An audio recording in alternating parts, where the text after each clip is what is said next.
Head in the clouds. Hey everybody, welcome to Head in the Clouds. Two quick things. Number one, I'm from the United States of America, so if you're from a different country or a different culture, then these things may not apply the same to you that I say in this video. Number two, I am not a licensed professional, and that includes me not being a lawyer. It is so weird being intimate with another gay man. On the one hand, you're really excited and you're ready to go, and on the other hand, you're kind of like intimidated and frightened and not really sure of what to do. What is gay intimacy even supposed to look like? Well, here on Head in the Clouds, we talk about gay men and mental health in relation to gay men. This week, we've been talking about boundaries and consent on my channel, so here we're going to recap a lot of that information before moving into what it specifically has to do with gay men's mental health. Now, consent has a legal definition, and that legal definition is going to be different depending on where in the world you live.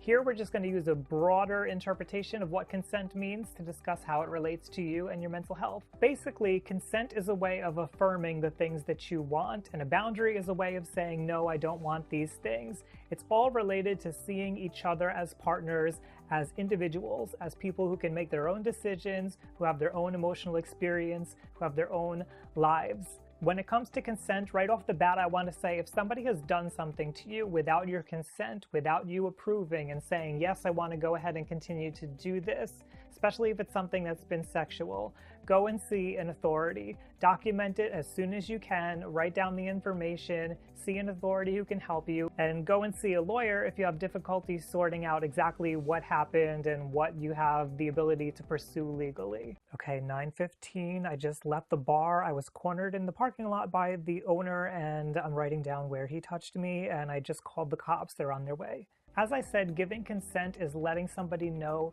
what it's okay to do with you. But in order to give consent, you have to know what your own emotional experience is like. You have to become familiar with what feels good to you and what feels bad to you. You got to do this on your own, sitting with your emotions, going through experiences, trial and error, and just figuring out what is okay for you. What's okay is going to be different for everybody, and this is why it's important that you express the things that you want to do, that you affirmatively say, I consent, this is what I want to do.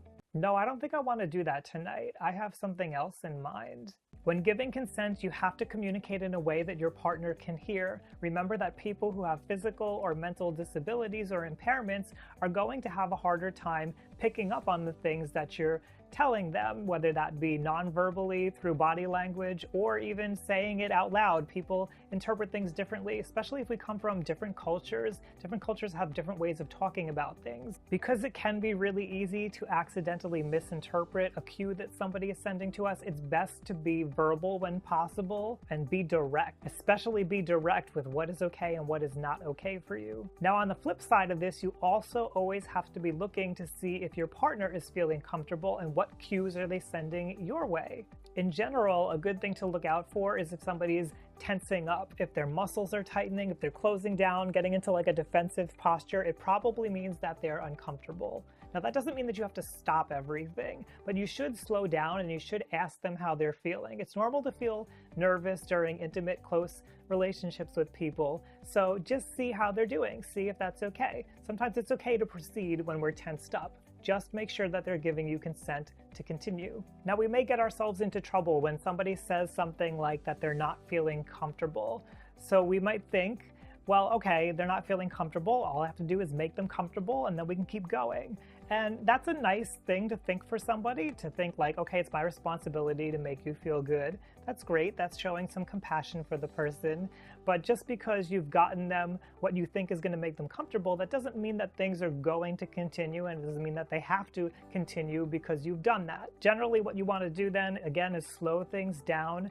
Ask the person, how are you feeling? Are you feeling better now? Can we proceed? And they have the option to say no. Don't continually pester them about it, because this is not being respectful of their right to say no. How are you feeling now? Do you want to continue, or would you rather do something else? Something important that we should all know how to look for is something called dissociation. Dissociation is something that somebody might experience if they've gone through a trauma previously. maybe even with you. Trauma is an experience that's life-threatening and people perceive it that way. So that gets encoded in their memory, and sometimes when they're in an intimate, close relationship with somebody, those trauma memories come back, they become flooded with these intense emotions, and instead of just getting tense, their whole body just shuts down. That's what dissociation is.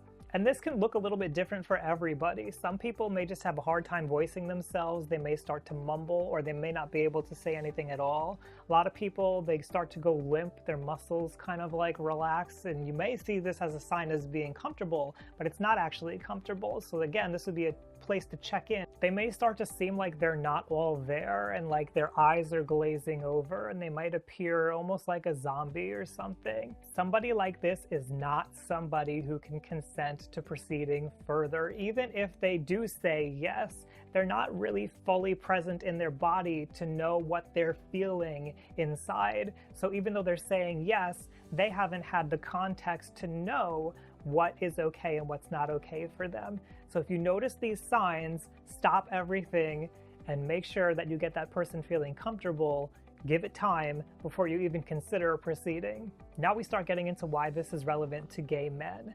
Gay men are more likely to experience trauma than the rest of the population. If you just think about it, we may have been into a family that maybe we were neglected, or we were kicked out of the family, maybe abused in the family.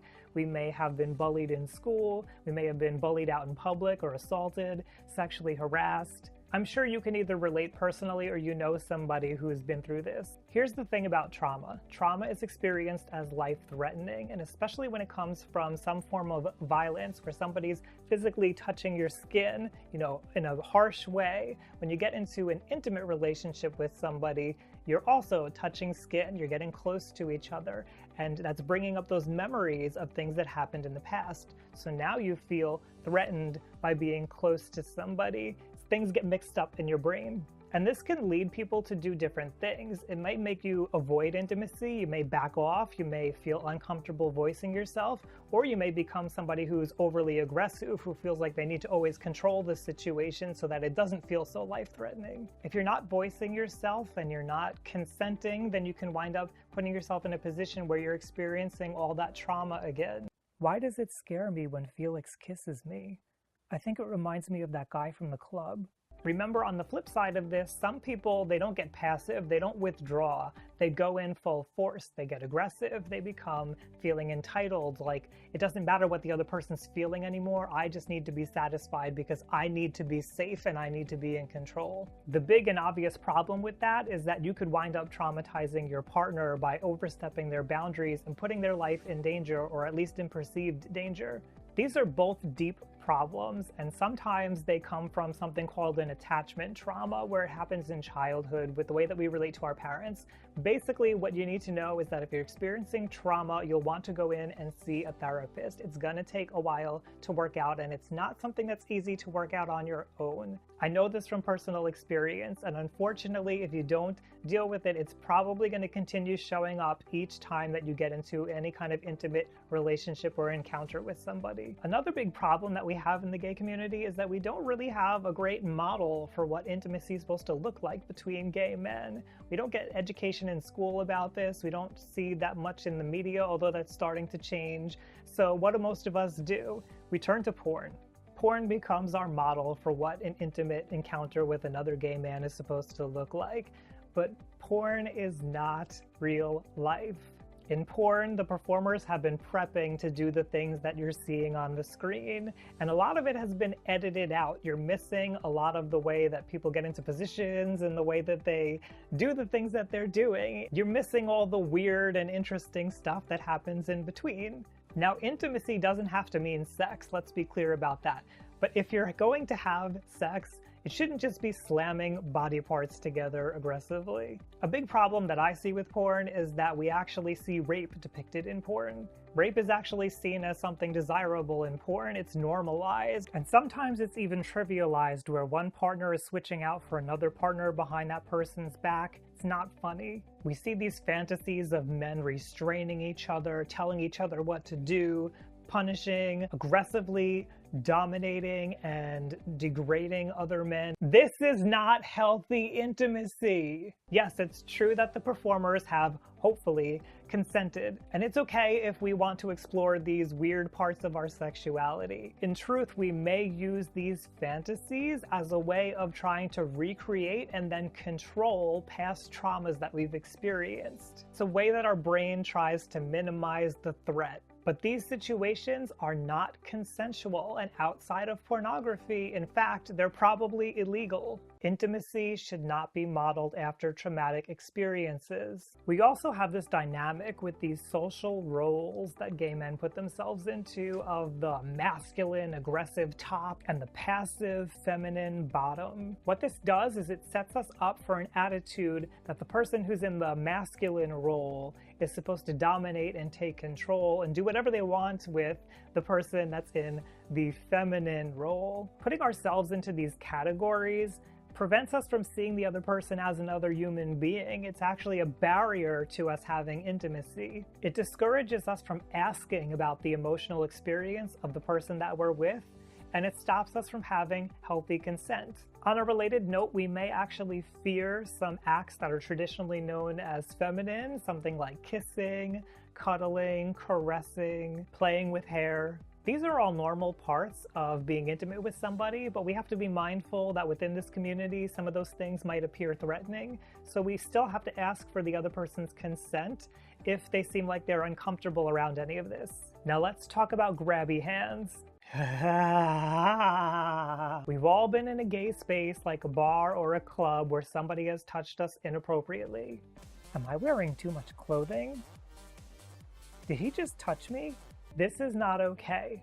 No one is entitled to touch somebody else's body without invitation, no matter where they are and no matter what they're wearing, even if they're wearing nothing. Doesn't matter how cute the underwear is or how tempted you are, that other person is a human being and they deserve respect. Now, speaking of bars, somebody who is intoxicated cannot give consent. In most cases, if somebody is under the influence of a drug or alcohol and you do something, they have not consented, this is illegal. We should also note that drugs and alcohol and these substances, they make it difficult to pick up on those nonverbal cues or maybe even the verbal cues because we're so wasted, and it makes it hard to read somebody's consent. So in general, when we're gonna get intimate with somebody, especially if we're not very familiar with them, leave all of that stuff out. It's also not appropriate to send a dick pic when somebody hasn't asked for it. Again, this shows disrespect for the person who's on the other side of the screen. If someone sends me a dick pic, that's a pretty surefire way to make sure that I am not going to continue being intimate with you. Generally, intimacy is something that should be gradually worked closer towards. It's not something to rush into. Now, all of this said,